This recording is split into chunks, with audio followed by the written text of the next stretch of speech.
భీమవరం నియోజకవర్గంలో కీలకమైన గ్రామాల్లో నరసింహాపురం గ్రామం ఒకటి.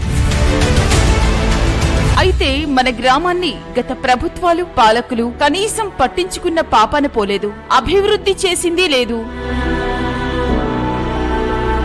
అయితే 2019 ఎన్నికల్లో మన ఎమ్మెల్యేగా గ్రంథి శ్రీనివాస్ గారు ఎన్నికైన తర్వాత మన గ్రామాన్ని అభివృద్ధి చేయాలనే దృఢ సంకల్పంతో ప్రత్యేక ప్రణాళికలు రూపొందించారు. అందుకు అనుగుణంగా పనిచేసుకుంటూ వెళ్లారు. ఈ 5 ఏళ్ల కాలంలో మన నరసింహాపురం గ్రామంలో నాడు నేడులో భాగంగా 20.57 లక్షలతో పాఠశాలలను అభివృద్ధి చేశారు. 43.6 లక్షలతో సచివాలయం నిర్మాణం, 20.8 లక్షలతో విలేజ్ క్లినిక్ నిర్మాణం, 14 లక్షలతో సీసీ రోడ్ల నిర్మాణం, 6.5 లక్షలతో కల్వర్టు నిర్మాణం, 1,42.7 లక్షలతో సురక్షిత మంచినీరు అందించేందుకు వాటర్ ట్యాంకులు, పైప్ లైన్ నిర్మాణం చేశారు. అలాగే 54 లక్షల హౌసింగ్ లోన్లు ఇచ్చారు. ఇలా వివిధ అభివృద్ధి పనులకు సుమారు 3 కోట్ల రూపాయలు ఖర్చు చేశారు. ఇక జగనన్న ప్రభుత్వంలో అందిస్తున్న సంక్షేమ పథకాలు ద్వారా మన గ్రామానికి 6,74,37,189 రూపాయలు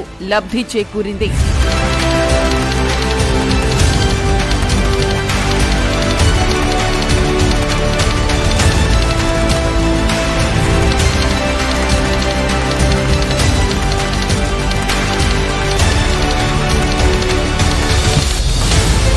ఇలా మొత్తంగా సంక్షేమ మరియు అభివృద్ధి కలిగిన మన నరసింహాపురం గ్రామానికి సుమారు 10 కోట్ల రూపాయలు మేలు జరిగింది. ఈ రోజు మన నరసింహాపురం గ్రామం కానీ విని ఎరుగని రీతిలో అభివృద్ధి చెంది సంక్షేమంలో పరుగులు పెడుతున్నాయి అంటే దానికి కారణం మన ఎమ్మెల్యే గ్రంథి శ్రీనివాస్ గారు.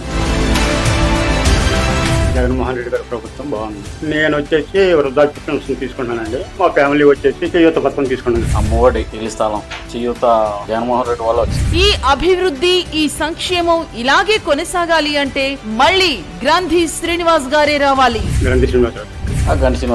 గ్రంథి శ్రీనివాస్ గారితోనే మన నరసింహాపురం గ్రామ అభివృద్ధి, గ్రంథి శ్రీనివాస్ గారితోనే భీమవరం నియోజకవర్గ అభివృద్ధి. ఫ్యాను గుర్తుకే మన ఓటు.